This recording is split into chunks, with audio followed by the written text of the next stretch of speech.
আসসালামু আলাইকুম গাইজ, তোমরা কেমন আছো? আশা করি তোমরা ভালো আছো। ফিরে দেখা গল্পের তৃতীয় পার্ট নিয়ে এসে পড়ছি। তো চলো বেশি কথা না বলে গল্পে বেক করা যাক।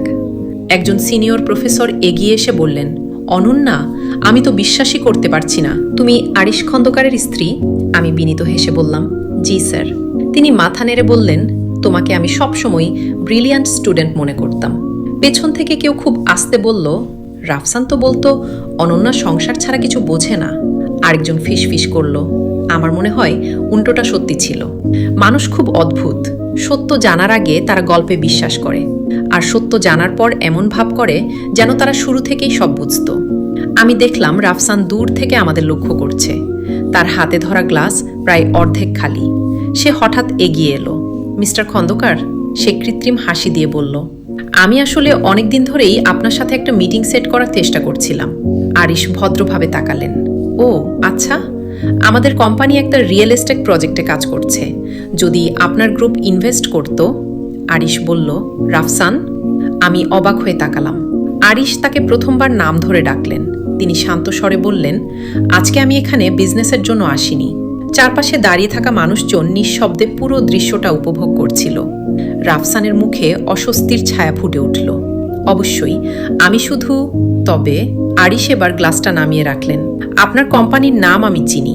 রাফসানের চোখ চকচক করে উঠল। রিয়েলি? জি, গত মাসে আপনারা যে ল্যান্ড কেসটা হেরেছেন সেটা নিয়ে কিছু রিপোর্ট পড়েছিলাম। এক মুহূর্তে রাফসানের মুখের হাসি মিলিয়ে গেল। আমি জানতাম এই কেসটার কথা। খবরের কাগজে এসেছিল। কয়েক কোটি টাকার ক্ষতি হয়েছে তাদের। নাবিলা অস্বস্তিতে আঁচল ঠিক করতে লাগলো। আরিশ খুব ভদ্র গলায় যোগ করলেন, বিজনেসের রেপুটেশন খুব গুরুত্বপূর্ণ জিনিস। কথাটা সাধারণ শোনালেও আঘাতটা ছিল নিখুঁত। রাফসানের চোখে আমি সেই পুরনো রাগ দেখতে পেলাম। যখনই সে নিজেকে ছোট মনে করত, তার ভেতরের হিংস্র মানুষটা বের হয়ে আসত। সে এবার আমার দিকে তাকালো। তুমি তো বেশ ভাগ্যবতী অনন্যা। আমি শান্ত গলায় বললাম, হ্যাঁ, আমি নিজেকেও এখন ভাগ্যবতীই মনে করি। সে ঠোঁট বাঁকিয়ে হেসে ফেলল, কারণ একসময় তুমি বলেছিলে তুমি নিজের পরিচয়ে বাঁচতে চাও। আমি উত্তর দেওয়ার আগেই আরিশ বললেন, আর ও এখনো সেটাই করে। পুরো পরিবেশটা আবার নিস্তব্ধ হয়ে গেল। আরিশ ধীরে ধীরে কথাটা শেষ করলেন, অনন্যা খন্দকার হওয়ার আগে ও অনন্যা রায়হান ছিল। আর আমি ওকে বিয়ে করেছি ঠিক সেই কারণেই। ও নিজের পরিচয় নিজে তৈরি করতে জানে। আমি অনুভব করলাম বুকের ভেতর কোথাও একটা পুরনো ক্ষত নরম হয়ে আসছে। কারণ রাফসান কখনো আমাকে এভাবে পরিচয় করায়নি। সে সবসময় চাইতো আমি তার ছায়া হয়ে থাকি। কিন্তু আরিশ, সে কখনো আমার আলোকে ভয় পায়নি।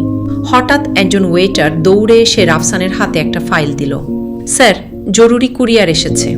রাফসান বিরক্ত হয়ে ফাইলটা খুলল। তারপর যা হলো সেটা দেখে আমার ভ্রু কুঁচকে গেল। তার মুখ একদম সাদা হয়ে গেছে। ইম্পসিবল, সে ফিসফিস করল। নাবিলা ভয় পেয়ে জিজ্ঞেস করল, কি হয়েছে? রাফসান কাগজটা দ্রুত বন্ধ করে ফেলল। কিছু না। কিন্তু ততক্ষণে আমি খেয়াল করেছি ফাইলের ওপরে বড় অক্ষরে লেখা লিগ্যাল নোটিস, আর ঠিক নিচে খান্দাকার গ্লোবাল ভেঞ্চার্স। রাফসান ধীরে ধীরে মুখ তুলে আরিশের দিকে তাকালো। আরিশের চোখ তখন সম্পূর্ণ ঠান্ডা।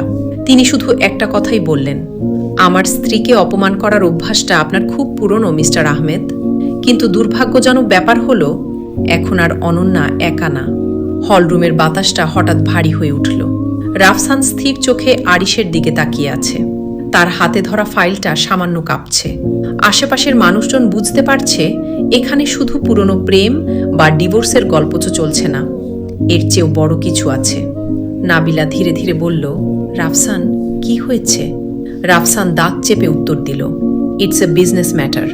আরিশ খুব শান্তভাবে বললেন, হ্যাঁ, ব্যবসার বিষয়। তবে ব্যক্তিগত সম্মানও কখনো কখনো ব্যবসার অংশ হয়ে যায়। আমি বুঝতে পারছিলাম। আরিশ খুব শান্তভাবে বললেন, হ্যাঁ, ব্যবসার বিষয়। তবে ব্যক্তিগত সম্মানও কখনো কখনো ব্যবসার অংশ হয়ে যায়। আমি বুঝতে পারছিলাম রাফসান নিজেকে সামলানোর চেষ্টা করছে, কারণ সে জানে এই মুহূর্তে যদি সে রাগ দেখায় পুরো হল সেটা দেখবে। কিন্তু তার চোখ দুটো আগের মতোই অহংকারী, হিংস্র এবং আহত। সে হঠাৎ শুকনো গলায় হেসে উঠল, ওয়াও, তাই নাকি? তাহলে অনন্যা তোমাকে সব বলেছে? আরিশ আমার দিকে একবার তাকিয়ে বললেন, যতটুকু জানার দরকার ছিল ততটুকু। ওহ প্লিজ, রাফসান এবার কণ্ঠ উঁচু করল। অনন্যা সবসময় নিজেকে ভিকটিম বানাতে ওস্তাদ ছিল। পুরো হল আবার চুপ। আমার বুকের ভেতর পুরনো এক চাপা যন্ত্রণা উঠল। এই একই টোনে সে একসময় আমার প্রতিটা অনুভূতিকে মিথ্যা প্রমাণ করত। আমি কি মিথ্যা বলছি? রাফসান এবার চারপাশের মানুষের দিকে তাকালো। ও কি সংসার করতে চেয়েছিল কখনো? সারাদিন অফিস, মিটিং, প্রেজেন্টেশন। আমার মা অসুস্থ আর ম্যাডাম তখন কর্পোরেট ট্রেনিংয়ে ব্যস্ত। কেউ কিছু বলল না, কারণ সত্যি কথা হলো মানুষ নাটক দেখতে ভালোবাসে কিন্তু পক্ষ নিতে ভয় পায়। আমি ধীরে ধীরে বললাম, তোমার মা অসুস্থ ছিলেন ঠিক, কিন্তু তুমি এটা বলছো না যে হাসপাতালে ভর্তি করার আগের রাতেও আমি অফিস থেকে ফিরে একা হাতে ওনাকে সামলেছি। রাফসান থমকে গেল। আমি থামলাম না। তুমি এটাও বলছো না যে সেই সময় তুমি তোমার বন্ধুদের সাথে কক্সবাজারে ছিলে? চারপাশে হালকা গুঞ্জন উঠল। রাফসানের মুখ শক্ত হয়ে গেল। মুখ সামলে কথা বলো। আমি হাসলাম। কেন?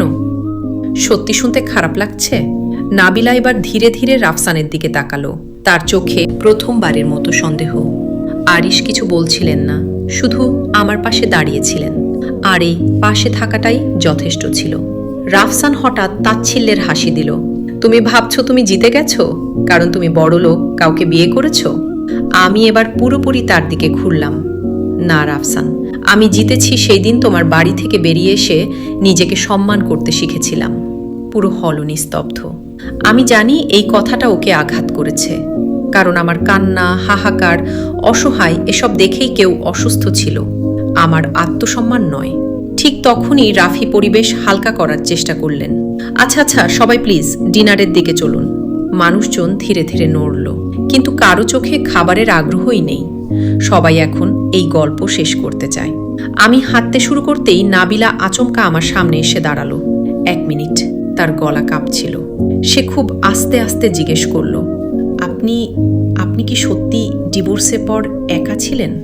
আমি প্রশ্নটা বুঝলাম। সে আসলেই জানতে চাচ্ছে রাফসান তাকে যা বলেছে তার কতটা সত্য।